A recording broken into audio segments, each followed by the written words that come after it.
Nous vous souhaitons la bienvenue au cours de certificat de micro-apprentissage sur la gestion efficace des déchets de soins de santé. Il s'agit du module 2 du cours. Alors que Safiya poursuit sa journée dans l'hôpital, elle remarque que différents déchets dangereux sont produits et qu'ils peuvent présenter des risques différents. Certains sont des objets tranchants, d'autres sont infectieux ou chimiques. Intéressée par en savoir plus, elle prend le manuel et commence à le lire. Voyons ce qu'elle a appris.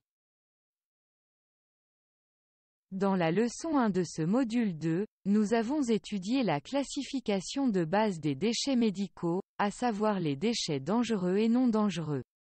Dans cette leçon 2, nous allons en apprendre davantage sur les déchets dangereux et leurs catégories.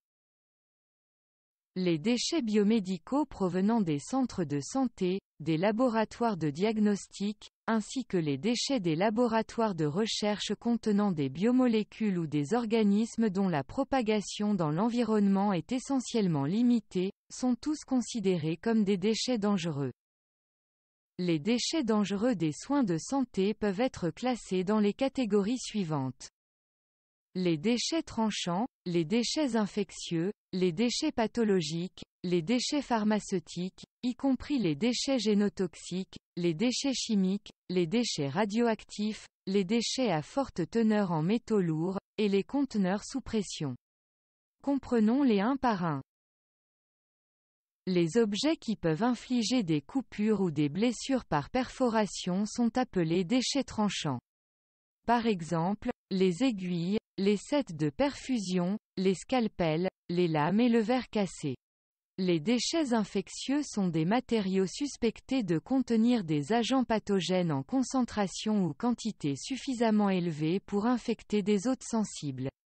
Ils comprennent les pansements et les écouvillons usagés et d'autres matériaux ou équipements qui ont été en contact avec des patients ou des excréments infectés. Ils comprennent également les déchets liquides tels que les fesses, l'urine, le sang et d'autres sécrétions corporelles. Les déchets pathologiques peuvent être considérés comme un sous-type de déchets infectieux, en raison d'un processus d'élimination différent. Ils se composent de tissus humains, notamment de placenta, de parties du corps, de sang et de fœtus.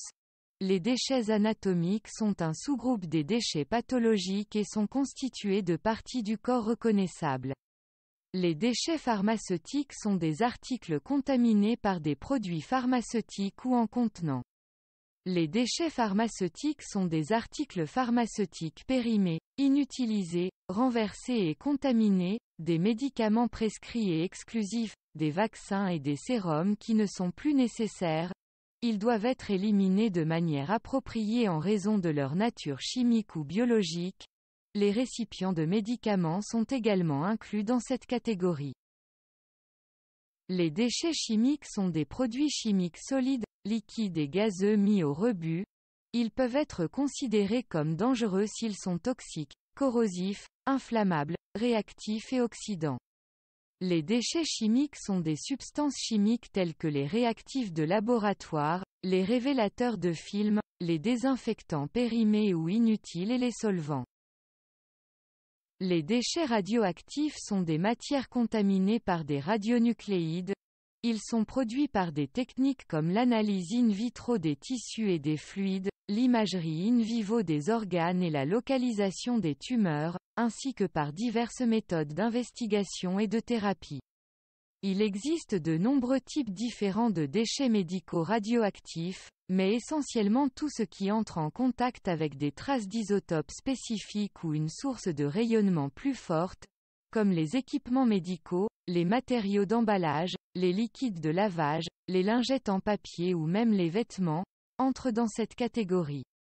Les objets qui contiennent des métaux lourds sont des éléments métalliques et chimiques qui ont une densité relativement élevée et sont toxiques ou vénéneux même à faible concentration.